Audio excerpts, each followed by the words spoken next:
you can make it for today's lesson.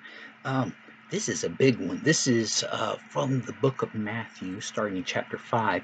It runs 3 chapters, and it's such a central part of the New Testament and of Jesus' teachings that when adults study this, it'll take about 3 months for them to fit in all of the lessons. But we're going to cover some of the important things right now, and there will be plenty of time later for you to study this in detail. But what I wanted to give you an idea of is that this one is called the Sermon on the Mount, and what Jesus would do when he was teaching. And some of this we guessed a little bit at this. Some of it just makes sense that uh, he would do things this way. Is his primary purpose was to go around to people and teach them about God and what God wanted. And in those days, they did not have video recordings, they did not have cameras, um, very little printing. So when the book came out, it was pretty rare. And then it would have to be copied by hand, and that would take a long time. And you might pass that along and then make another copy. So that was real slow. The only way people really learn things was from somebody else telling them. And that meant that what he would do is go to a town, people would show up, he would tell them about God. Go to the next town, well, they need to hear the same message. So he might not say it in the exact same way, but it was pretty much uh, the similar points he wanted to make. So he would tell them more or less the same thing, and he might throw in other things depending on the situation or if he wanted to use an example from something that was there. So it was a matter of preaching the consistent message from place to place so that everybody would understand the same thing that he wanted to tell them. And he had a lot of stuff to tell them, even with what Matthew wrote down. A lot of people think that's not the entire lesson that he was giving, but it was some of the high points, and it's packed with a lot of good stuff into it. And what I will say first is that when he was teaching this one, this was not too far from Capernaum, which we mentioned is more or less his hometown at this point. And he went up onto a hillside. We call it mountain. It's referred to as mountain, but you'd understand even foothills of mountains could be pretty high. And he went up on this hill and sat down. And we think that's a little bit odd now because we do it a different way. We have somebody stand up to speak to us and we all sit down. In that time, a teacher would sit down and everybody else would stand up to watch the teacher and be able to hear. Of course, they wanted to see what he had to say and they would get close so they could hear him.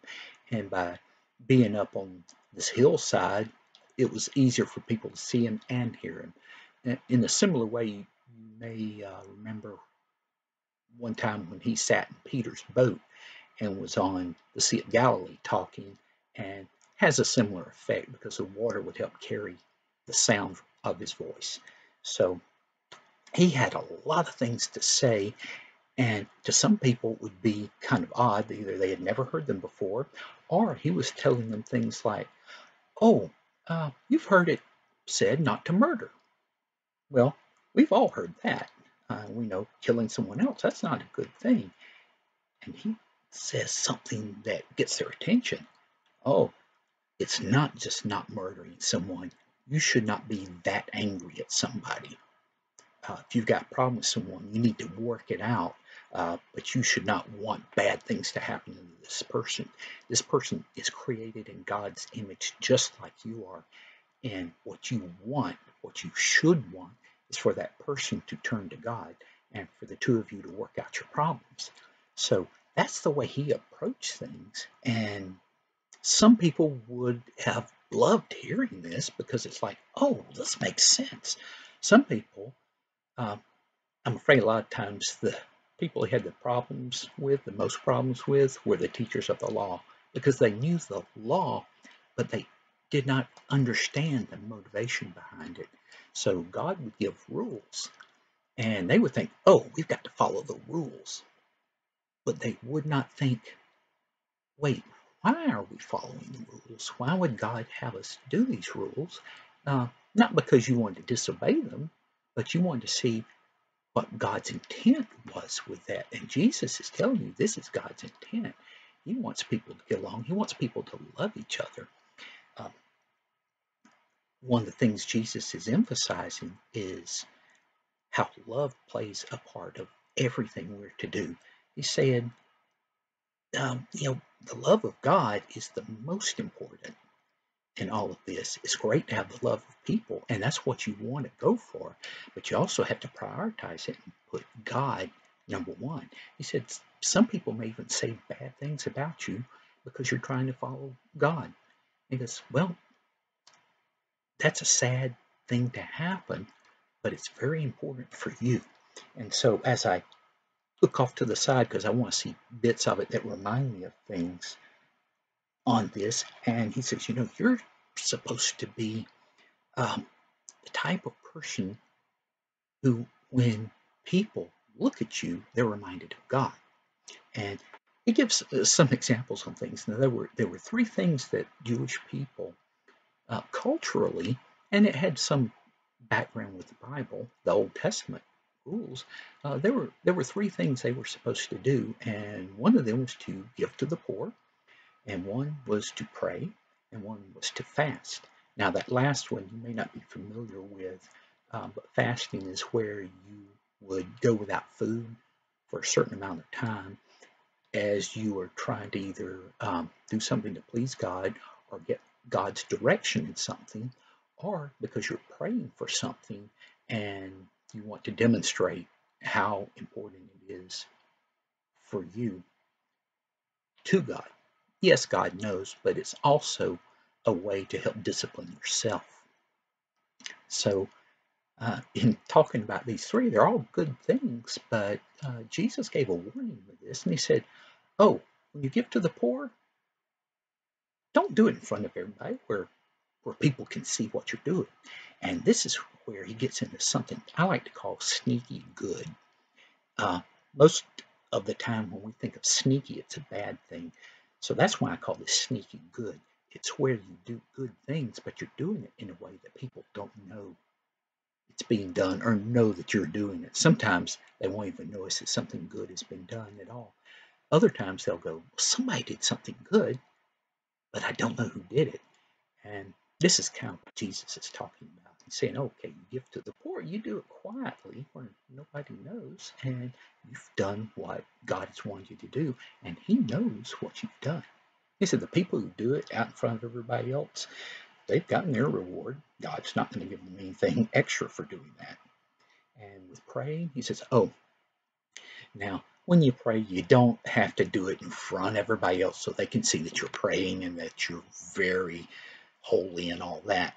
And they also go on and on and on, and they say the same words over and over and over, thinking that it makes them look good. Because they've seen God's seen this, and they've gotten all the reward they're going to get.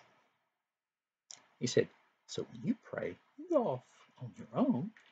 In fact, he said you can go into another room and close the door, and you can pray in secret to God, and He'll hear you. And with the fasting, when people are hungry, they don't feel so great. And he's saying with this one, when you're fasting, don't go making faces so that people know that you're fasting. You do that, you're just doing that so people will see you and think that you're such a great person. You're not getting anything from God out of that. If you fast, you go ahead and you dress nicely and you just don't let on that you're fasting, and God will notice all of this. So um, he goes through some other things. He says, hey, look, don't worry about things. There's enough trouble every day. You don't have to worry about what's going to happen next week or next year. Well, that doesn't mean don't plan for things. It makes sense. Like if you're a farmer and you want to eat in the fall, you plant the seeds in the spring but you're not worried about all of this. You're planning ahead of time and letting things work in their natural way. Plus, you're in constant communication with God because you're praying regularly. Um, Another thing, he said, oh, has to do with judging others. And it was not a good idea because you've got your own problems. You don't always do everything right. So don't try to do God's job. It's God's job to judge people whether or not they're doing what they're supposed to. Now, does this mean that you have to go along with things when people make poor judgments? It's like, no. What it means is you're not judging that person. You might judge the actions, and you might can go to that person and say, you may not realize it, but what you're doing is hurting this person. So that's a whole lot better than going to that person and saying, you're a bad person because you do this. So a little bit of difference there, but it is important to keep in mind. And the last thing that he wraps this up with, and I've skipped a lot of stuff because you kind of get the idea here that um, Jesus is looking for you and me to work on our attitudes about things. Our motivation, what makes us want to do things, is that we're wanting to please God in all of this. Um, so, in finding out, oh, God wants me to do it this way, that's important for me to know. Um, he's not getting rid of the Old Testament laws. Now, he does fulfill them, but you look back in the Old Testament, and most of what's back there as far as what people were supposed to do, that didn't really change. He wants you to love each other. He wants you to be kind to the person you marry and to your children and to other people and even to strangers. So when it comes right down to it, when it gets to this last part, um, this is the one we have a song for, and we talk about the wise man and the foolish man and how they build their houses. And he kind of wraps it up with the wise man builds his house on a strong foundation on rock, and that rock is God.